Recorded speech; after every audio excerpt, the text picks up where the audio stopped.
नमस्कार, मी Anupriya Khobragade. True to life या चॅनेलसाठी आपणा सर्वांचे स्वागत आहे. आणि आज 25 जानेवारी 2025 कल्याणमधील कल्याण पश्चिम 138 मतदारसंघाच्या या ऑफिसर्सने इथे मतदान दिन साजरा केलेला आहे. त्या संदर्भात आपण सरांशी बोलूया. सर नमस्कार सर, आपले स्वागत आहे. आणि आपला परिचय करून द्या आणि तुम्ही जो हा मतदान दिन साजरा केला त्याचं स्वरूप काय होतं त्याची आम्हाला थोडक्यात माहिती द्या.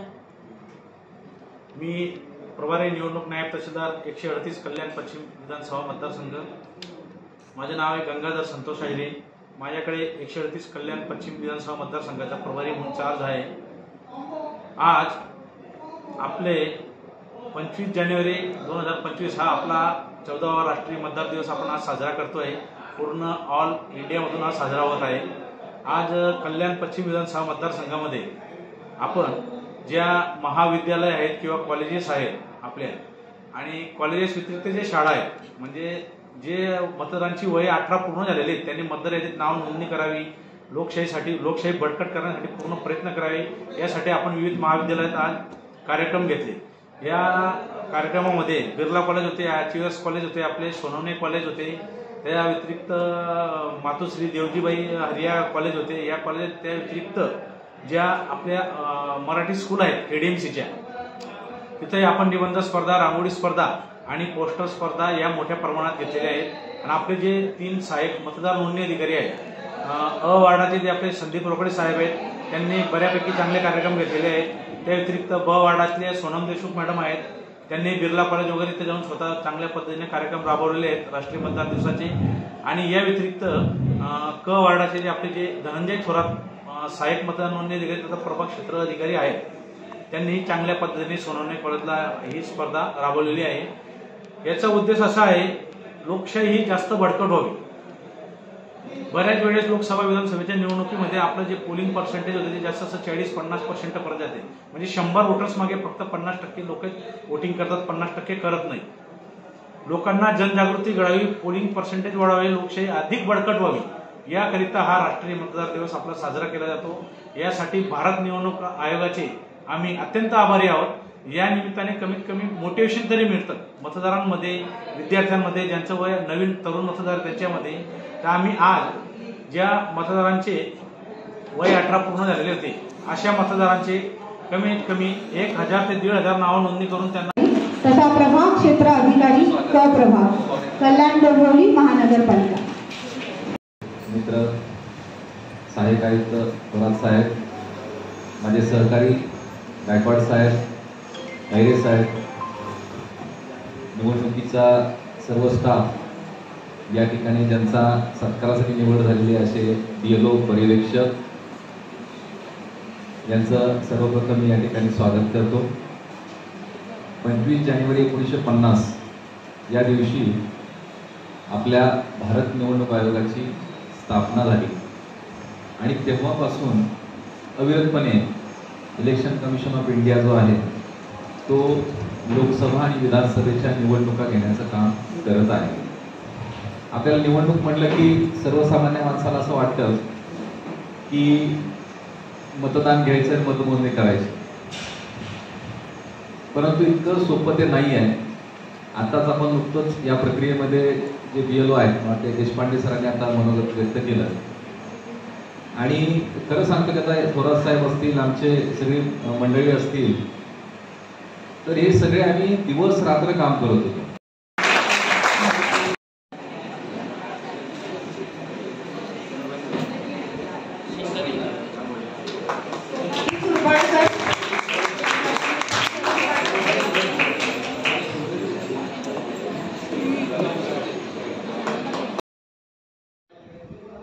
नमस्कार मॅडम. नमस्कार. आजचा जो दिवस आहे 25 जानेवारी मतदार दिन, त्या दिनाचं औचित्य साधून मतदारांसाठी तुम्ही काय सांगाल आणि त्याआधी तुमचं नाव आणि परिचय द्या. नमस्कार, माझं नाव सुप्रिया पंडित. मी 138 कल्याण पश्चिममध्ये स्वीप पथकामध्ये कार्यरत होती, लोकसभा विधानसभामध्ये. आणि माझं काम हेच होतं की लोकांपर्यंत जनजागृती करून लोकांपर्यंत हे पोहोचवणं की मतदान करणं कसं महत्त्वाचं आहे. मतदान आपण फक्त आपल्यासाठी नाही, आपल्या पुढच्या भविष्याच्या पिढीसाठी करत असतो. कारण जे आपण लोक निवडून देत असतो त्यांनी जी प्रगती करतो तीच आपल्या पाल्यांसाठी उपयोगी पडणार असते. हे लोकांना समजलं पाहिजे. आणि 25 जानेवारी 2025 रोजी आम्ही हाच हेतू घेऊन यावर्षी मतदार दिन साजरा करत आहोत. याचं महत्त्व एवढंच आहे की प्रत्येकाने घराबाहेर पडून वोट केलं पाहिजे. त्यावेळेस वोटिंग डेच्या दिवशी आपण इतर कोणतेही कारण बाजूला ठेवून वोट करणं किती महत्त्वाचं आहे आणि ते आपल्यासाठीच आहे. पहिलं गोष्ट तर ते आपण आपल्यासाठी तयार केलेली एक पद्धत आहे. एक लोकशाही ही एक पद्धत आहे जी आपण आपल्यासाठी तयार केली आहे. हे लोक विसरून जातात आणि आम्ही त्यांच्यासाठी का वोट करायला बाहेर पडावं किंवा त्यांनी आमच्यासाठी काय केलंय वगैरे हे नंतरच्या गोष्टी होतात. तुम्ही जर वोटच केलं नाही तर करेक्ट वोट माणूस निवडून आणला नाही तर तुमच्या भवितव्याच्या पिढीसाठी तुम्ही काहीच करत नाही आहात हे लक्षात घ्या. जसं आपण आपल्या लहान मुलांसाठी प्रॉपर्टी किंवा त्यांच्या भवितव्यासाठी चांगलं शिक्षण महत्त्वाचं आहे तसंच तुमचं वोट करणं पण तेवढंच महत्त्वाचं आहे. Thank you madam, thank you so much. आम्हाला तुम्ही मतदारांना तुम्ही या निमित्ताने जागृत करत आहात. खूप खूप धन्यवाद.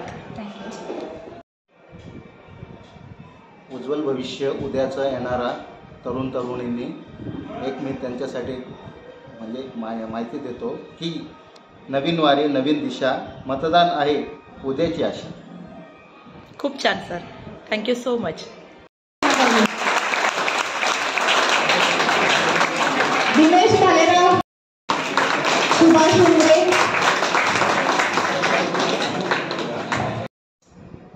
नमस्कार सर. नमस्कार सर, हे जे मतदार जागृती अभियान होतं या अभियानात तुमची भूमिकाच जनजागृतीची होती. तर ही जनजागृती तुम्ही कशी केली हे आम्हाला जाणून घ्यायला आवडेल आणि त्याआधी तुमचा परिचय करून घ्यायला देखील आवडेल. माझं नाव विलास विष्णू धनवडे, 138 कल्याण विधान मतदारसंघात मी स्वीप या अंतर्गत म्हणजेच जनजागृती या कार्यक्रमामध्ये काम करत होतो. काम करताना जनतेमध्ये काही गोष्टी सांगण्यास आनंद वाटतो. आपल्या भारतातील जनता जागृत आहे निवडणुकी संबंधात. आम्हाला जनजागृती करताच जास्त त्रास झाला नाही, परंतु जनजागृतीचे अनेक प्रकार आहेत. साधारण सांगतात दिवाळीच्या आसपास आपल्या निवडणुकीचा कार्यक्रम होता. दिवाळी पहाटेमध्ये जनजागृती, लोकांना मतदान करण्याकरता प्रवृत्त करणे, प्रत्येकापर्यंत आम्ही पोहोचलो आणि आपल्या कल्याण विधानसभामध्ये 10 ते 12% मतदान टक्का आम्ही वाढवला ह्या जनजागृती कारणातून. जनजागृती करताना शालेय मुलं, कॉलेजची मुलं सर्वसाधारण पथनाट्य करण्यासाठी चौकात आम्ही पथनाट्य केली. पथनाट्य करून आमच्याकडं टॅग होते, त्या टॅगच्या माध्यमातूनही लोकांना जनजागृतीचा संदेश पोहोचवला. शिवाय आम्ही या वृत्तवाहिन्या तुमच्या असणाऱ्या त्यांचे पण आम्ही शतश आभारी आहे. त्यांनीही जनजागृतीसाठी हातभार लावला. धन्यवाद. सर नमस्कार. नमस्कार सर, या अभियानात तुम्ही सगळ्याच आघाड्यांवर लढलेले आहात. हो बरं. तर कसं होतं हे एकाच वेळी सगळ्या आघाड्यांवर लढणं, अनुभव कसा होता? अनुभव तर फारच छान होता मॅडम. आणि महत्त्वाचं म्हणजे कल्याण पश्चिम 138 मतदारसंघ या संघामध्ये मी मागील जानेवारीपासून काम बघत आहे. त्यामध्ये माझी पहिली नियुक्ती झाली होती साहित्य विभागामध्ये. साहित्य विभागामध्ये आमचे पथक प्रमुख होते पष्टे साहेब. एवढे मनमिळाव आणि एवढं सहकार्य, तसेच इतर पथकामध्ये जी लोक होती सरळ होते त्याचबरोबर आपले आयरे साहेब पण एवढे म्हणजे कामाला व्यापून दिलं. आयरे साहेबांनी कामावली सगळे जे कर्मचारी होते कोणत्याही पथकातले असो आम्ही बघायचो ना त्यांच्या वातावरण वगैरे कसं आणि मेहनतीने काम केलं, न दमता न थकता आणि न कुठली तक्रार करता. म्हणजे अडचणी भरपूर आल्यात त्यावेळेस काम करताना. एखाद दोन अडचणींचे अनुभव? अडचणी म्हणजे कशा, एखादा अनुभव रात्र होऊन जायची सामान करायला, सगळ्या गोष्टी करायला. मार्क कॉपीमध्ये रात्री 2-3 वाजून जायचे त्या गोष्टी करायला. पण सर्व टीमने एकदम व्यवस्थितपणे काम केलं. सकाळी 6 वाजता येऊन तर रात्री 12 वाजेपर्यंत काम केलं. ज्या दिवशी इलेक्शनचे दिवस होता त्या दिवशी तर त्याचं तळ धरून ठेवायला लागायचं, कारण की साहित्य पुरवलेलं आहे. साहित्य दिलेलं आहे, परंतु एखाद्याचा कॉल आला काय आला तर त्यामुळे आम्ही आळूपाळीने त्या गोष्टी म्हणजे रात्र लोक सामान घ्यायला म्हणजे चुकून काय राहिलं आता ते लोक तपासतात वगैरे त्यातलं राहून जातं काय काय वगैरे. त्यांना आम्ही कोणत्या प्रकारचं पेशंट हे न करू पॅनिक नका होऊ, तुम्हाला सगळ्या गोष्टी भेटतील जागा. आणि खरंच त्या लोकांनी पण सहकार्य छान केलं. जे बूथवर गेले जे लोक केंद्राध्यक्ष म्हणा, त्यांचे सहकारी म्हणा, सगळ्या लोकांनी आणि सगळे शेजवाड साहेब वगैरे होते, राजपूत साहेब होते, म्हणजे त्यांनी पण लोकांकडनं सगळ्या टीमकडनं एवढं मस्त आणि सुरेख काम करून घेतलेलं. म्हणजे अशी नाही का कोणाला तक्रार असेल तर तक्रार त्यांना बोलून शांतपणे त्याला समजून त्या गोष्टींनी रसन केलं. आणि मतदारसंघामध्ये पण पुढे काय प्रॉब्लेम झाला, काही अडचणी निर्माण झाल्या तर त्या शांतपणे ऐकून उमेदवार जे असतील त्यांना बोलून वगैरे त्यांचे अर्ज व्यवस्थित भरून घेतले. कुठल्या प्रकारात त्रास नाही, काय नाही, त्यांना 2-2 दिवस वाचून दाखवलं की तुमच्या अर्जामध्ये कुठे काही कमतरता आहे या बसा चर्चा करा, काय असेल तर निघा सांगतो. याप्रमाणे इलेक्शन पार पडलं आणि आजचा तो राष्ट्रीय मतदार दिवस होता आहे. आज पण ह्या कामासाठी आता तिथं आम्ही कामकाजच बघतो आहे. प्रत्येकाचे ते तास आता त्यांचे तक्ते भरून घ्यायचे, त्यांचे पैसे वेळेत भेटले पाहिजे, वेळेत त्यांच्या अकाउंटमध्ये जमा झाले पाहिजे, अशा प्रकारे ते कामकाज चालूच आहे अजून पण. आज मी या ट्रू टू लाईफ या चॅनलच्या मार्फत आणि महत्त्वाची गोष्ट आजचा जो दिन होता या दिनाला जे मुलांनी निबंध स्पर्धा म्हणा, चित्रकला स्पर्धा म्हणा, त्यानंतर आपली रांगोळी स्पर्धा म्हणा, इतर घोषवाक्य म्हणा, या संदर्भात बऱ्याच प्रत्येक शाळेने KDMC शाळाने असू द्या, आचीवर शाळा असू द्या, इतर शाळाही असू द्या, त्या मुलांनी छान प्रकारे सहभाग घेतला आणि आज त्यांना प्रमाणपत्राचं वाटप करण्यात आलं. आज मतदार राष्ट्रीय दिन आहे, आज 25 जानेवारी. उद्या आपला झेंडावंदन आहे. तर जय हिंद, salute to my nation. Thanks madam, thanks to for life. Thank you sir. तुम्ही ज्या पद्धतीने बोललात ना त्यावरूनच कळतंय की सगळ्या आघाड्यांवर सगळी परिस्थिती तुम्ही किती पेशंटली हँडल केली असेल सर. खूप खूप धन्यवाद. धन्यवाद. नमस्कार. ही जी भारताची लोकशाही आहे आणि त्यात आपल्याला लोकशाही जिवंत ठेवण्यासाठी मतदार जागृती करायची आहे आणि एक महिला म्हणून महिला सगळ्या आघाड्यांवर लढतातच आणि इतक्या या महत्त्वाच्या आघाडीवर तुम्ही देखील तुमचा खारीचा वाटा उचललेला आहे. काय होती तुमची भूमिका या सगळ्यात? नमस्कार, मी माधवी राजेंद्र तिवारे, KDMC मध्ये मी कार्यरत आहे आणि मला इकडे इलेक्शन विभागामध्ये 6 वर्षाचा अनुभव आहे. मला इथे येऊन खूप चांगला अनुभव आलेला आहे. नागरिकांच्या ज्या समस्या असतात त्या आम्ही सोडवलेल्या आहेत. फॉर्म वाटप असेल किंवा ऑनलाईन असेल, त्यांना वोटर कार्ड हवं असेल तर त्याच्यामध्ये जे काही आमच्याकडनं करता आलं तेवढं केलेलं आहे. आणि त्या बाबत म्हणजे माझी निवड केली का तुम्ही चांगलं पर्यवेक्षकचं काम केलेलं आहे इलेक्शनमध्ये. आणि माझा सत्कार माननीय अशोकजी शिंगारे साहेब जिल्हाधिकारी त्यांच्या हस्ते आज सत्कार झालेले आहे. आज 15वा राष्ट्रीय मतदार दिवस आहे आणि त्या निमित्ताने आमचा तिथे ठाण्याला सत्कार करण्यात आला. अच्छा. नागरिकांचा प्रतिसाद कसा होता? नागरिकांचा प्रतिसाद म्हणजे ते जरा भडकून येतात तर त्यांना आम्ही आल्याला आधी शांत करतो. त्यांची काय समस्या आहे ती जाणून घेतो. त्यांना विचारतो बाबा तुम्हाला काय अडचण आहे. मग ते सांगतात आम्ही एवढा फॉर्म भरलाय तर आमचा अजून कार्ड आलेलं नाहीये, आमचं नाव अजून दुसऱ्या यादीमध्ये म्हणजे मतदार यादीमध्ये दिसत नाही किंवा आम्ही नाव आमचं हे केलेलं आहे, शिफ्टेड केलंय, स्थलांतर केलंय तर तिथे दुरुस्ती झाली नाही. तर मग आम्ही आमच्या ऑपरेटरकडे जाऊन त्यांचं पहिला बघून घेतो का ते नाव स्थलांतरित झालेत की नाही, दुरुस्ती झाली आहे की नाही. मग त्याप्रमाणे आम्ही त्यांना मार्गदर्शन करतो. आणि एखाद्याचं नाव नशीब झालं असेल मग त्यांना आम्ही सांगतो 8 नंबरचा फॉर्म भरा आणि त्याप्रमाणे मग ते 8 नंबरचा फॉर्म वगैरे भरून आम्ही त्यांना कार्ड आलं का कॉन्टॅक्ट करतो, त्यांचा नंबर घेतो. म्हणजे एवढं आमच्याने होतं आम्ही तेवढं त्यांना सहकार्य करतो. नागरिकांच्या बाबतीमध्ये आमच्याकडे असं तक्रार फार कमी आहे. अच्छा. असेंब्लीला तरी, कारण आमच्याकडचे सगळेच जागरूक आहेत आणि जास्तीत जास्त वोटर आमचे BLO पण वोटर ID म्हणजे EPIC कार्ड वाटपाचं मेहनत घेतात. अच्छा. म्हणजे ही एक अशी सगळे हे टप्पे आहेत आणि त्या टप्प्यातल्या एका टप्प्यात तुमचं एक हे महत्वाचं योगदान आहे. ताई खूप छान, धन्यवाद. ताई नमस्कार. तुम्ही BLO म्हणून काम केलंय म्हणजे प्रत्यक्ष ग्राउंडवर तुम्हाला काम करायचं होतं आणि सगळ्यात अवघड काम हेच होतं. त्याविषयीचे तुमचे अनुभव काय होते? नमस्कार मॅडम, मी ज्योत्स्ना धनंजय चुडे, GST ऑफिस कल्याण. मॅडम मला 1 वर्ष झालं 18 जानेवारी 2023 पासून BLO म्हणून मला ड्युटी आलेली आहे.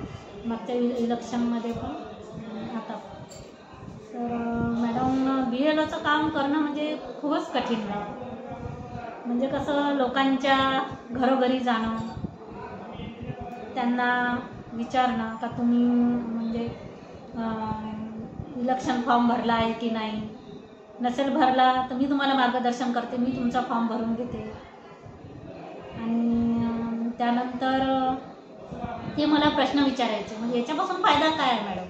मी म्हणायची त्यांना का इलेक्शन आलं आहे आता, तर तुम्ही फॉर्म भरा. 18 वर्षवाले आहे, 18 ते 21 वाले जे तुमच्याकडे मुला मुली असेल तर त्यांना तुम्ही सांगा. मग मी त्यांचे 6 नंबर वगैरे फॉर्म वगैरे भरून घ्यायचे. मय्यतवाल्यांचे फॉर्म भरायचे. मी त्यांना सांगायचे का मी तुम्हाला 7 नंबर फॉर्म भरून देते, तुम्ही मला डेथ सर्टिफिकेट द्या. डेथ सर्टिफिकेट जर नसेल तुमच्याकडे तर स्मशानभूमीमधलं सर्टिफिकेट असेल ते मला द्या. तर मला लोक मार्गदर्शन करायचे. मला ड्युटी आली होती काळा तलाव कल्याणचे.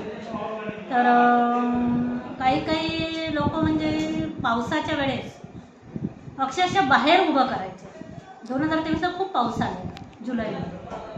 तर लेडीज होती एक चाळीमध्ये. मी तिला म्हणायची मॅडम खूप पाऊस येते, मी छत्री पकडून आहे, मला 2 मिनिट आतमध्ये बसू द्या. तर ती लेडीज बोललेली मला नाही मॅडम, म्हणजे तुमचं मला आधार कार्ड दाखवा, पॅन कार्ड दाखवा, माझं पण कार्ड बघा, मी इलेक्शन ऑफिसमधून आलेली आहे, तुमचा मला फॉर्म भरायचा आहे इलेक्शनसाठी. तर त्यानंतर मग त्या लेडीजने मला बसू वगैरे दिलेलं, फॉर्म वगैरे मी त्यांचा भरला. म्हणजे अशा खूप गोष्टी आहे मॅडम. म्हणजे ग्राउंड लेवलला तुम्हाला जनसंपर्क करताना खूप अडचणी झाल्या. खूप म्हणजे अडचणी आल्या. मग हे जे ट्रू टू लाईफ चॅनेल आहे, या चॅनेलच्या माध्यमातून आज तुम्ही कल्याण डोंबिवली महानगरपालिकेच्या नागरिकांकडून तुम्ही कोणतं आश्वासन मागाल, कोणतं आवाहन कराल? माझं म्हणणं हे आहे मॅडम का BLOचं काम करताना खूप अडचणी येते. आणि जेव्हा इलेक्शन असते मॅडम ज्या दिवशी, तर अक्षरशः BLO साठी चांगली जागा ठेवायला पाहिजे. अक्षरशः मॅडम काळा तलावला गटार होती, गटारीच्या वर आम्ही 2 टेबल टाकले 4 BLO. आणि अक्षरशः मॅडम ऊन होती, मी अक्षरशः 5 वाजेपर्यंत उन्हात बसलेली मॅडम. माझ्या साईडला पूर्ण ऊन होतं. आता म्हणजे BLOला दिवसभर पाणी नाही, चहा नाही, नाश्ता नाही, जेवणाचं तर दूरच राहिलं मॅडम. तर अशा परिस्थिती आम्ही सकाळी 7 वाजतापासून तर 6 वाजेपर्यंत काम करतो. तर कमीत कमी आम्हाला 2 टाइम चहा तरी मिळायला आणि चांगली सोय करायला पाहिजे. म्हणजे आम्हाला असं अडचणीत म्हणजे गटार आहे, त्याच्यावर आमचा टेबल आहे, अशी आमची गैरसोय व्हायला नको. खरे. आणि आम्ही ऑनलाईन पण खूप, मी तर रात्री 1-1 वाजेपर्यंत जागून ऑनलाईन काम केलेलं आहे. अच्छा. तर मला आज जिल्हाधिकारी साहेब त्यांच्या हस्ते माझा सत्कार करण्यात आलेला आहे आणि मला त्यांनी प्रशस्ती पत्र दिलेलं आहे. ह्या कामाचा मोबदला मी घेतलेला आहे मॅडम. म्हणजे प्रशासनाच्या पातळीवर तुमच्या कामाची नोंद घेतलेली आहेच आणि आता नागरिकांनी सुद्धा या कामाची नोंद घ्यावी, उत्तम सहकार्य करावं, असं ट्रू टू लाईफ चॅनलच्या माध्यमातून आम्ही हा एक मेसेज नागरिकांना देऊ इच्छितो. आणि खरंच तुमचं काम खूप मोठं आहे. खूप खूप धन्यवाद. नमस्कार.